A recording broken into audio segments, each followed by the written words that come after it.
Right, I've got wood. I can't open this door because it's all stacked in.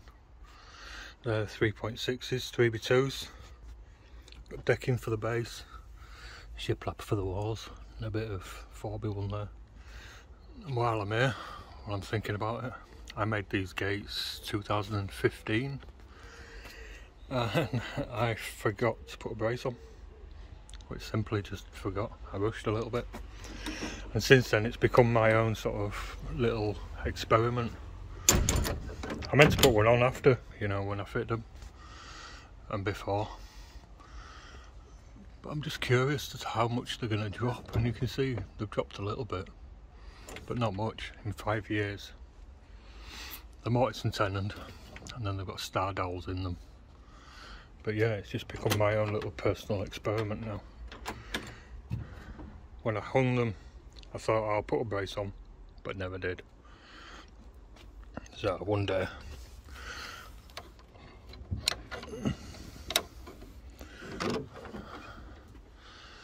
so as you know, this is for my friend, so if they fall to bits, I'll make her some more, not charge her.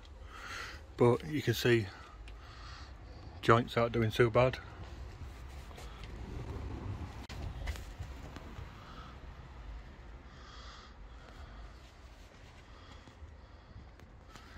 And they haven't dropped much, so I'm just curious to see how far they do go. But in 5 years they've only dropped that little tiny bit. And that's not attached to the wall. That's one of them redwood posts, like on the pergola there.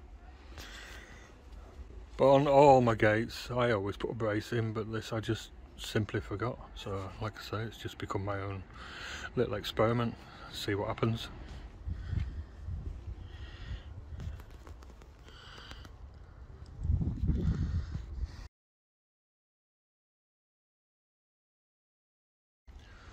Right, so that's all gone off. Put my tea down. I'm going to use deckboard for the base, and I want them running that way so that when you walk in the door you don't have like loads of ends, you know, pointing at you. That's partly why I did it this way rather than putting foundations like that. Plus I'd have different levels. It's easier to get a flat line if you do like rows like that, I think. I'm going to use deckboard for the base. Like I said, I want a break where it comes to the wood store, so that any water running into the wood store, any rain flowing in, doesn't just run into the shed. I'm going to build one 3x2 base, but I'm going to stop the deckboard there and start it again. Use deckboard for the shelves and stuff. Kids next door. Right, so this concrete, it's about 1200mm ish. If I use my calculation for joists, the span is between the two there, which is 770. Let's call it 760 because it's easier. 760 divided by 20. If you take the two noughts off, so it becomes 76 divided by 2, is basically half it. So half that would be what, 35, 38 mil. So 2-inch timber might be enough, but you know, this is a shed, you don't want it bouncing. So I think 75 or 65, whatever this 3x2 is, 70mm.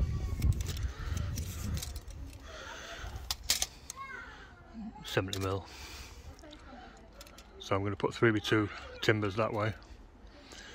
If I'd put just something like three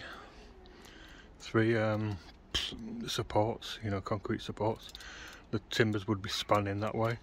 Then they'd be longer, which means they'd have to be thicker, which means raising it up. You know, I went with this one, 3x2. Then the sides, I think I'm going to slope it backwards, but if I put a gutter on, that means the gutters, you know, down the back of the shed there, you'll never be able to get to it. If I slope it forward, you got a gutter up front, you can get to it, but then the down pipes are prone, let's say.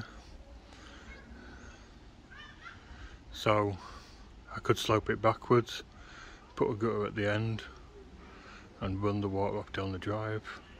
If I run it this way, we've got wood store here, we can't really get like a water butt in the way. So I've got to decide on that one. Now this timber came from Atkinson's. Got it from there because it's fairly cheap. But also it's the only place I could find tannised shiplap. The deck board's a bit cheaper there.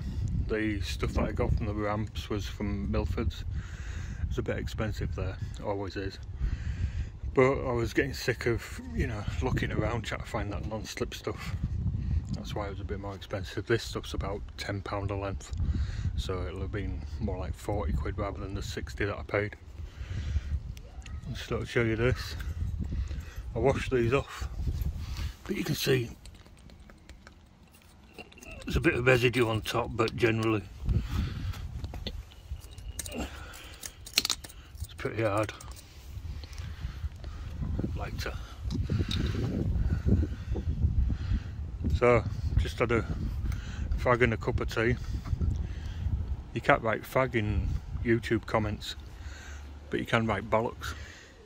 And I know that because occasionally I write in the comments saying that I'm working off a scribble on the back of a fag packet. I haven't done a drawing for this, so I have to change the comment to sig packet. Right, I've had to put a few things in van. These are just boxes of junk that came out my old van, but there's a few things in them that I occasionally need. I've got a coil nailer, that puts these in. That's for the shiplap. And I've got a felt nailer. It's second hand from America, and you can see it's been patched with a nail there. It misfires the occasional nail, you know, it twists it or bends it. But it puts these in and saves your fingers in the long run. It's getting a bit old and tired though, so we'll see about that. You can see I've cut down my bench to fit the saw in. I've still got to lift it up, but it can't go on the floor because there's a wheel arch here. I'm living with that at the moment, and then I'll build better shelving and racking once I've sort of lived with that for a little bit. And this bag that I put on the back here does nothing. Sawdust don't go into it. See, it's practically empty. But it does stop the sawdust flying out the back and covering everywhere. You know, it just makes it all fall on the floor. I could set up the extractor, but nah.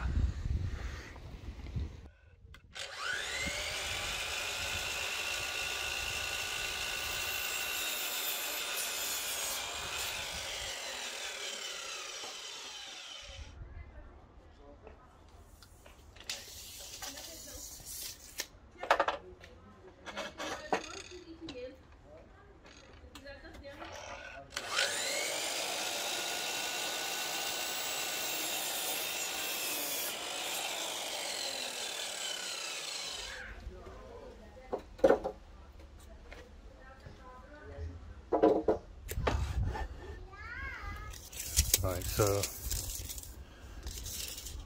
1200. I put that there. It tells me that all my pieces want to be 111, 111.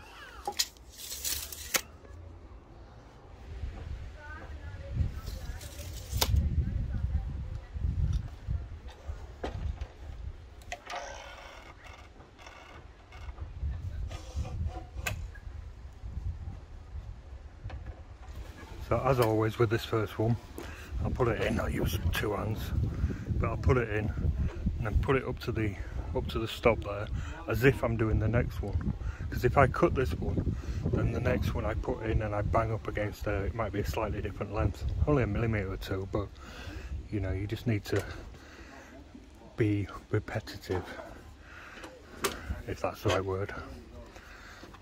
So that's that one.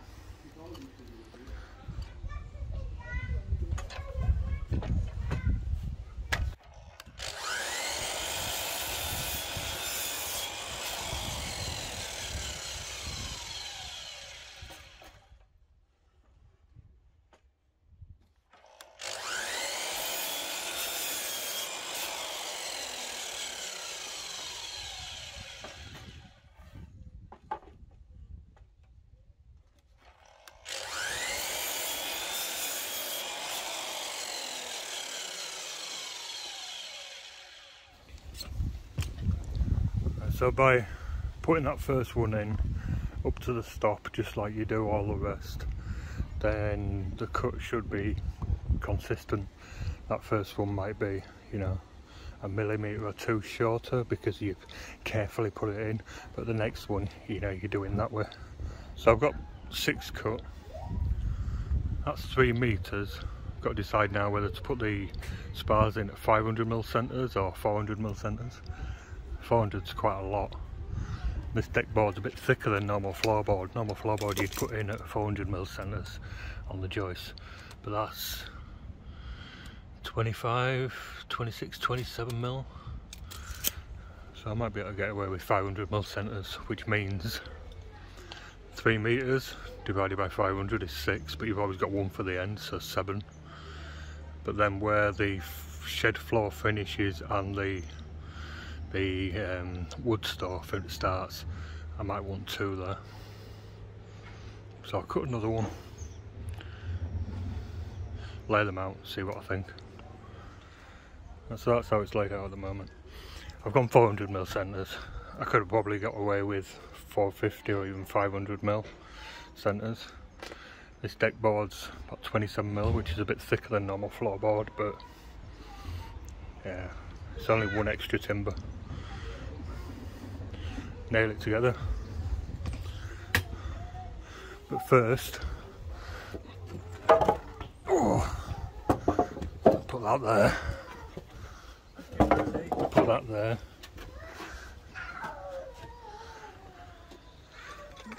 And I'll mark these across like that.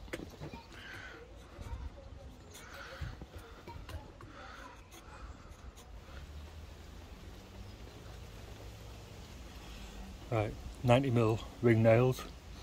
This wood's quite wet, so nailing that end, sometimes you can split the wood, but because it's quite wet I think it'll be okay.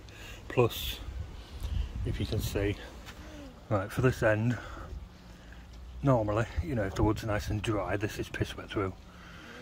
But if I nail it straight through there, there's a chance you'll split the wood. So I'll put the nail in, you know, at that sort of angle. That leaves a bit of meat on here where the nail goes in, hold it together.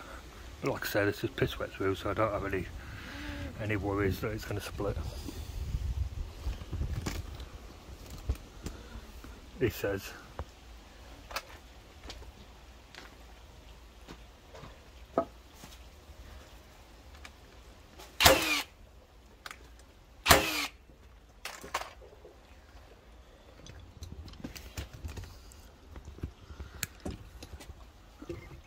See, rather than straight in, which is close to the end, I put it there. That leaves that little bit of meat, you know, to hold this end together.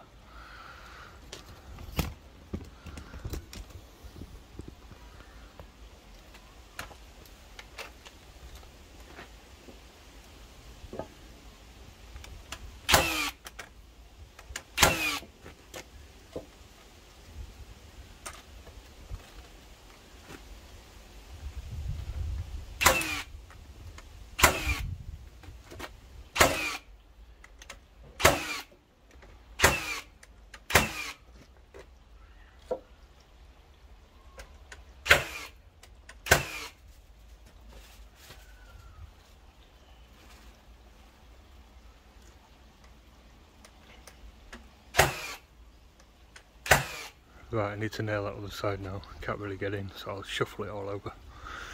But you see here, not there, so I avoided that, or I tried to anyway, which I did.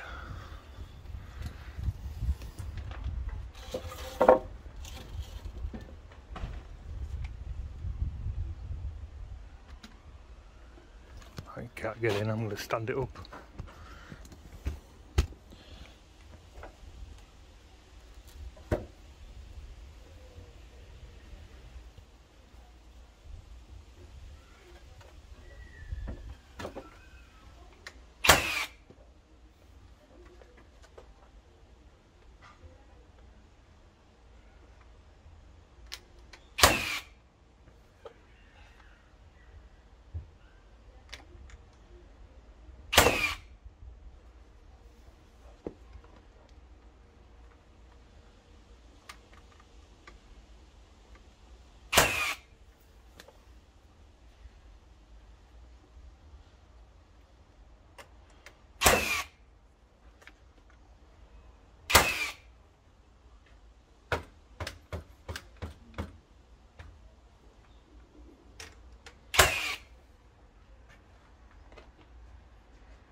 So that seems strong enough. Once it's all screwed down it'll be even stronger because that ties everything together.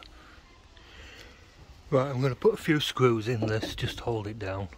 Just stop it walking off the base, and it means that I can pull it, get it square.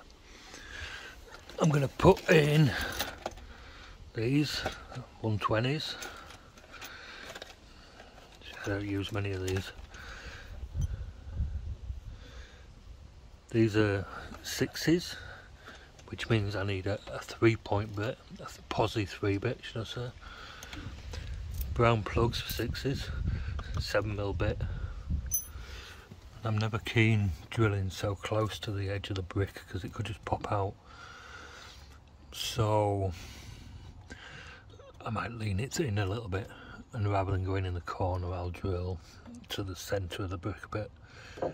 You know, rather than there or there or there. I'll go either there or there. SDS bit will easily go through these, but pilot hole makes it a bit easier. Especially for this first one where you don't want it bouncing around.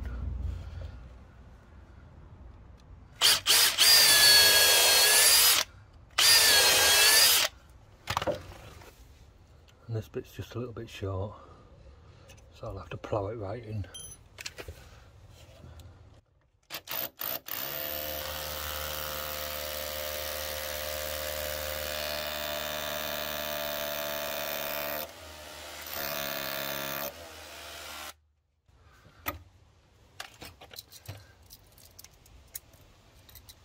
Hammer.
I've looked down there, it's pretty straight. straight enough for this anyway. But I'm just going to stick a screw in there and there just to stop the middle bouncing around or moving. Probably don't need it, but I just want to show you that you can just drive the SDX bit straight through.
Right, now I can start screwing deck boards on. I'm not going to leave a space on these boards because they're already wet, and inside the shed here they're probably just going to dry out actually. Don't want massive gaps in the floor. I'm going to use this and collated screws.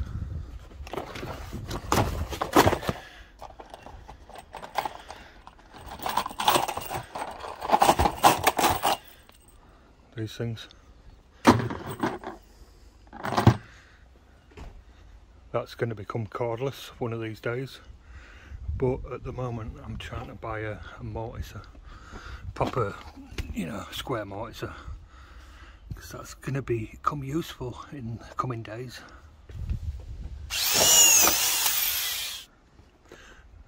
I ain't got my floorboard clamps in my van, so